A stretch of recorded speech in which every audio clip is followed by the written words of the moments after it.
ओम शांति। 12 मार्च 2021 बाबा के महावाक्य। मीठे बच्चे, संग दोष से बचकर पढ़ाई पर पूरा पूरा ध्यान दो तो कोई भी तूफान आ नहीं सकते। बाकी माया को दोषी मत बनाओ। प्रश्न: कौन सी एक बात सदा ध्यान पर रखो तो बेड़ा पार हो जाएगा? उत्तर: बाबा आपका जो हुक्म। ऐसे सदा बाप के हुक्म पर चलते रहो तो तुम्हारा बेड़ा पार हो जाएगा। हुक्म पर चलने वाले माया के वार से बच जाते हैं। बुद्धि का ताला खुल जाता है। अपार खुशी रहती है। कोई भी उल्टा कर्म नहीं होता है। गीत। तुम्हें पाके हमने। ओम शांति। मीठे मीठे सभी सेंटर्स के बच्चों ने गीत सुना। सब जानते हैं कि बेहद के बाप से फिर से 5000 वर्ष पहले मुहाफिक हम विश्व की बादशाही ले रहे हैं। कल्प कल्प हम लेते आए हैं। बादशाही लेते हैं फिर गवाते हैं। बच्चे जानते हैं अभी हमने बेहद के बाप की गोद ली है व उनके बच्चे बने हैं। है भी बरोबर। घर बैठे हुए पुरुषार्थ करते हैं। बेहद के बाप से ऊंच पद पाने के लिए पढ़ाई चल रही है। तुम जानते हो ज्ञान सागर पतित पावन सर्व का सद्गति दाता शिव बाबा ही हमारा बाप भी है, टीचर भी है और सतगुरु भी है।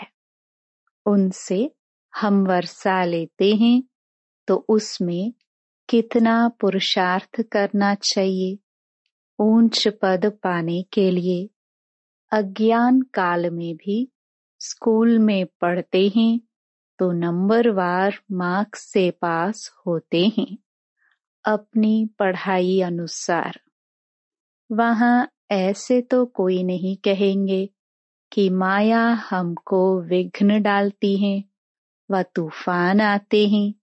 ठीक रीति पढ़ते नहीं है व बुरे संग में जाकर फंस पड़ते हैं। खेल कूद में लग जाते हैं इसलिए पढ़ते नहीं हैं, नापास हो जाते हैं। बाकी इसको माया के तूफान नहीं कहेंगे। चलन ठीक नहीं रहती है तो टीचर भी सर्टिफिकेट देते हैं कि इनकी बदचलन है, कुसंग में खराब हुआ है। इसमें माया रावण को दोषी बनाने की बात नहीं है। बड़े बड़े अच्छे आदमियों के बच्चे कोई तो अच्छा छड़ जाते हैं, कोई शराब आदि पीने लग जाते हैं, गंदे तरफ चले जाते हैं तो बाप भी कहते हैं कि कपूत हो गया है।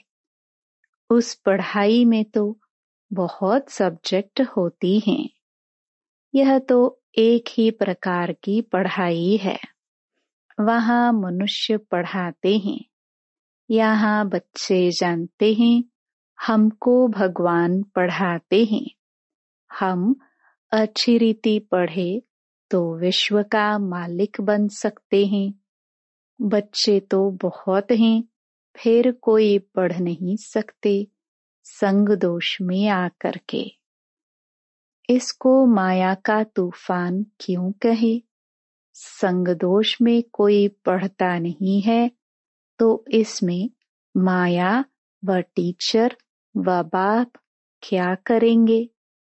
नहीं पढ़ सकते हैं तो चले गए अपने घर। यह तो ड्रामानुसार पहले भट्ठी में पड़ना ही था, शरण आकर ली।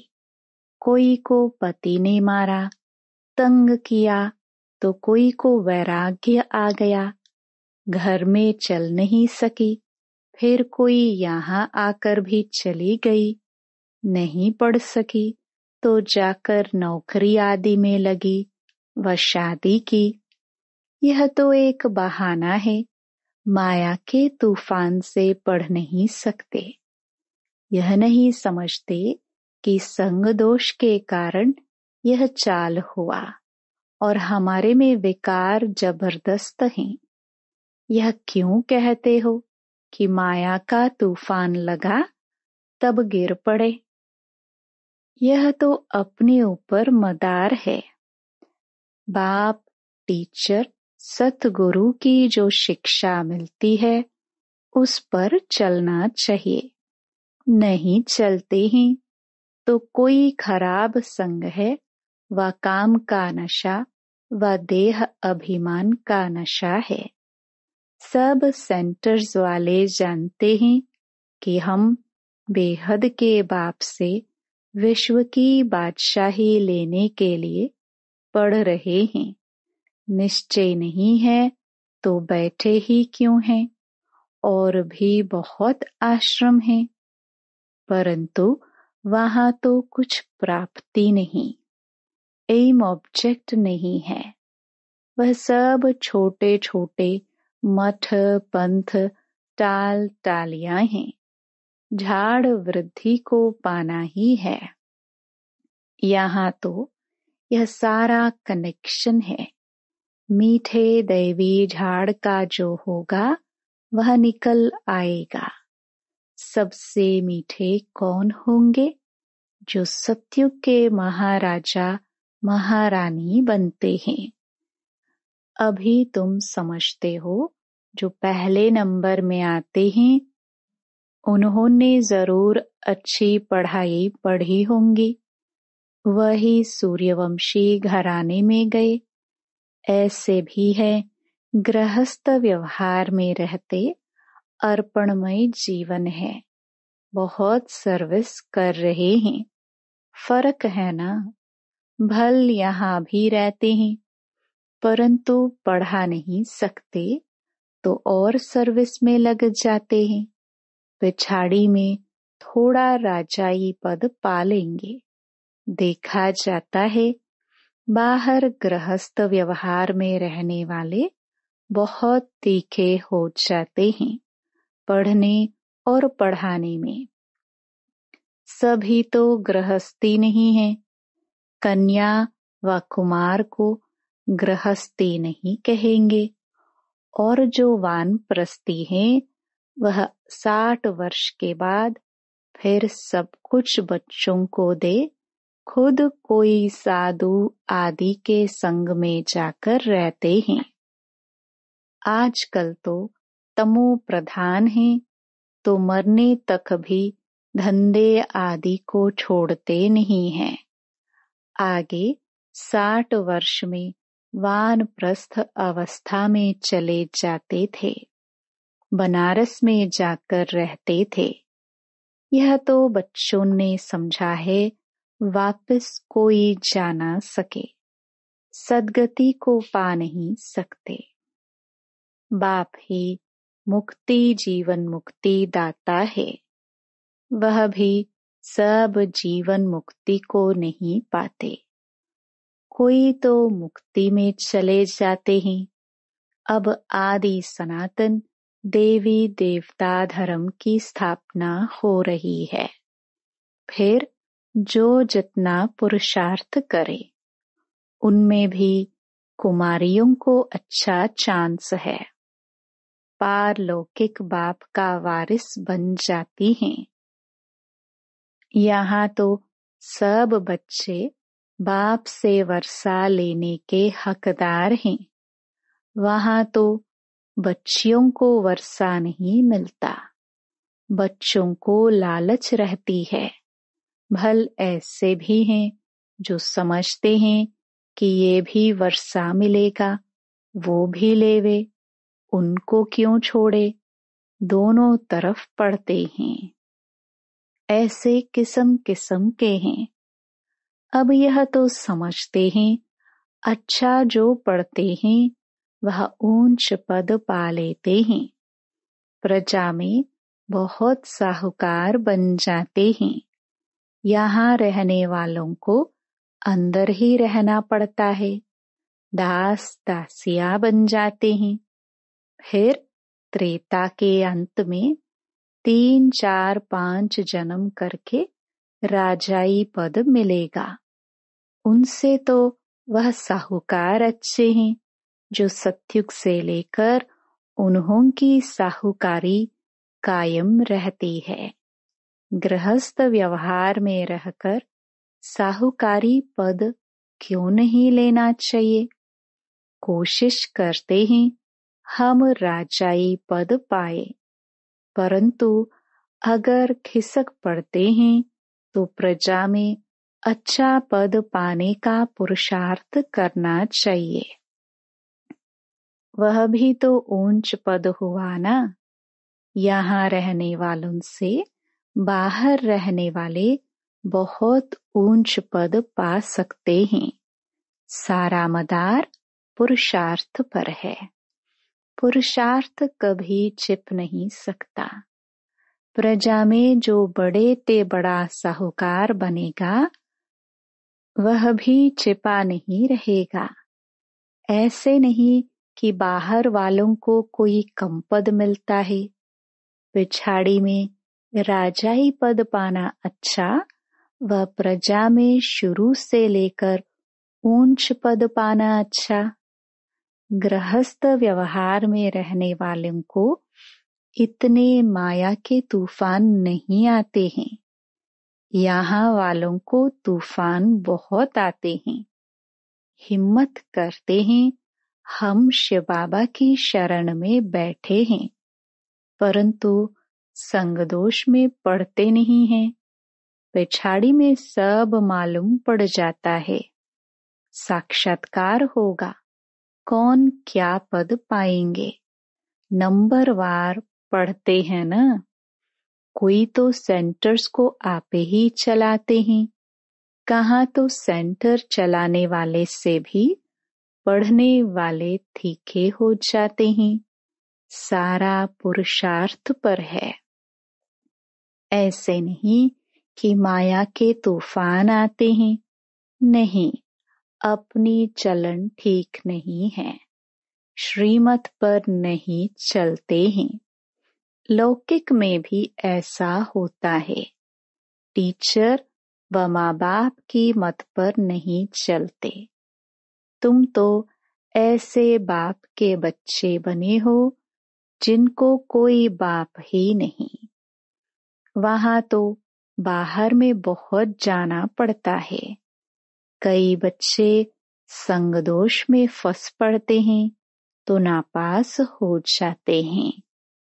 ऐसे क्यों कहेंगे माया के तूफान आते हैं?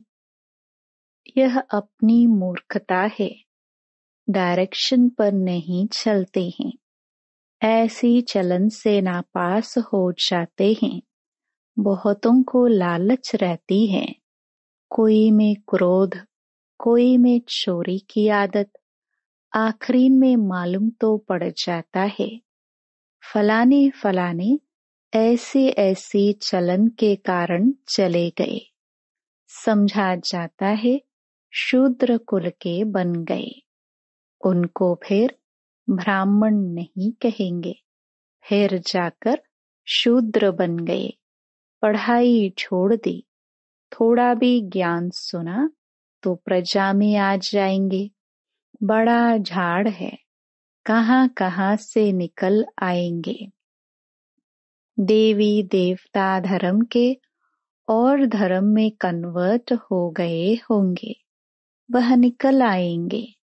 बहुत आएंगे तो सब वंडर खाएंगे। और धर्म वाले भी मुक्ति का वर्षा तो ले सकते हैं ना। यहाँ कोई भी आ सकते हैं। अपने घराने में ऊंच पद पाना होगा तो वह भी आकर लक्ष्य लेकर जाएंगे। बाबा ने तुमको साक्षात्कार कराया था कि वह भी आकर लक्ष्य लेकर जाते हैं। ऐसे नहीं कि यहाँ रहकर ही लक्ष्य में रह सकेंगे। कोई भी धर्म वाला लक्ष्य ले सकता है। लक्ष्य मिलता है, बाप को याद करो, शांति धाम को याद करो तो अपने धर्म में ऊंच पद पालेंगे। उनको जीवन मुक्ति तो मिलनी नहीं है, न वहां आएंगे। दिल लगेगी नहीं।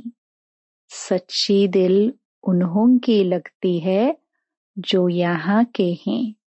पिछाड़ी में आत्माएं अपने बाप को तो जान जाए। बहुत सेंटर्स पर ऐसे भी हैं जिनका पढ़ाई पर अटेंशन नहीं है, तो समझा जाता है ऊंच पद नहीं पा सकेंगे। निश्चय हो तो यह नहीं कह सकते कि फुर्सत नहीं है, परंतु तकदीर में नहीं है तो कहते हैं फुर्सत नहीं है। यह काम है, तकदीर में होगा तो दिन रात पुरुषार्थ करने लग पड़ेंगे। चलते चलते संग में भी खराब हो पड़ते हैं। उसको ग्रहचारी भी कह सकते हैं। बृहस्पति की दशा बदलकर मंगल की दशा हो पड़ती है। शायद आगे चलकर उतर जाए। कोई के लिए बाबा कहते हैं राहु की दशा बैठी है। भगवान का भी नहीं मानते हैं, समझते हैं यह ब्रह्मा कहते हैं। बच्चों को यह नहीं पता पड़ता है कि कौन है जो डायरेक्शन देते हैं। देह अभिमान होने के कारण साकार के लिए समझ लेते हैं। देही अभिमानी हो तो समझे कि शिव बाबा जो भी कहते हैं वह हमें करना है। रिस्पॉन्सिबिलिटी शिव बाबा पर है। शिव बाबा की मत पर तो चलना चाहिए ना। देह अभिमान में आने से शिव बाबा को भूल जाते हैं, फिर शिव बाबा रिस्पॉन्सिबल नहीं रह सकता। उनका ऑर्डर तो सिर पर धारण करना चाहिए, परंतु समझते नहीं कि कौन समझाते हैं। सो भी और तो कोई ऑर्डर नहीं करते।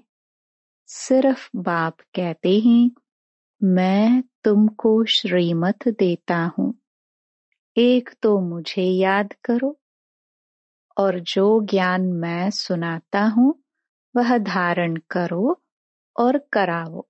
बस यही धंधा करो। अच्छा बाबा जो हुक्म। राजाओं के आगे जो रहते हैं वह ऐसे कहते हैं जो हुक्म। वह राजाए हुक्म करते थे। यह शिव बाबा का हुक्म है। घड़ी घड़ी कहना चाहिए जो हुक्म शिव बाबा, तो तुमको खुशी भी रहेगी। समझेंगे शिव बाबा हुक्म देते हैं। याद रहेगी शिव बाबा की तो बुद्धि का ताला खुल जाएगा। शिव बाबा कहते हैं यह प्रैक्टिस पड़ जानी चाहिए तो बेड़ा पार हो जाए, परंतु यही डिफिकल्टी है। घड़ी घड़ी भूल जाते हैं। ऐसे क्यों कहना चाहिए कि माया भुलाती है? हम भूल जाते हैं, इसलिए उल्टे काम होते रहते हैं। बहुत बच्चियां हैं, ज्ञान तो बहुत अच्छा देती हैं, परंतु योग नहीं, जिससे विकर्म विनाश हो। ऐसे बहुत अच्छे अच्छे बच्चे हैं योग बिल्कुल नहीं है। चलन से समझा जाता है। योग में नहीं रहते हैं, फिर पाप रह जाते हैं जो भोगने पड़ते हैं। इसमें तूफान की तो बात ही नहीं। समझो, यह मेरी भूल है। मैं श्रीमत पर चलता नहीं हूँ। यहाँ तुम आए हो राजयोग सीखने। प्रजा योग नहीं सिखाया जाता है। मात पिता तो है ही, उनको फॉलो करो तो तुम भी गद्दी नशीन बनेंगे। इनका तो सर्टेन है ना। यह श्री लक्ष्मी नारायण बनते हैं तो फॉलो फादर मदर। और धर्म वाले मदर फादर को फॉलो नहीं करते हैं, वह तो फादर को ही मानते हैं। यहाँ तो दोनों हैं। गॉड तो है क्रिएटर, मदर का फिर गुप्त राज है। माँ बाप पढ़ाते रहते हैं, समझाते हैं, ऐसे नहीं करो, ये करो। टीचर कोई भी सजा देंगे तो स्कूल के बीच में देंगे ना। ऐसे थोड़े बच्चा कहेगा कि मेरी इज्जत लेते हो। बाप 5-6 बच्चों के आगे थप्पड़ मारेगा तो ऐसा बच्चा थोड़ी कहेगा कि 5-6 के आगे क्यों लगाया। नहीं, यहाँ तो बच्चों को शिक्षा दी जाती है, फिर भी नहीं चल सकते हैं तो अच्छा, गृहस्थ व्यवहार में रहते फिर पुरुषार्थ करो। अगर यहाँ बैठे डिससर्विस की तो जो कुछ भी थोड़ा होगा वह भी खत्म हो जाएगा। नहीं पढ़ना है तो छोड़ दो, बस हम चल नहीं सकते। ग्लानि क्यों करनी चाहिए? ढेर बच्चे हैं, कोई पढ़ेंगे, कोई छोड़ देंगे। हर एक को अपनी पढ़ाई में मस्त रहना चाहिए।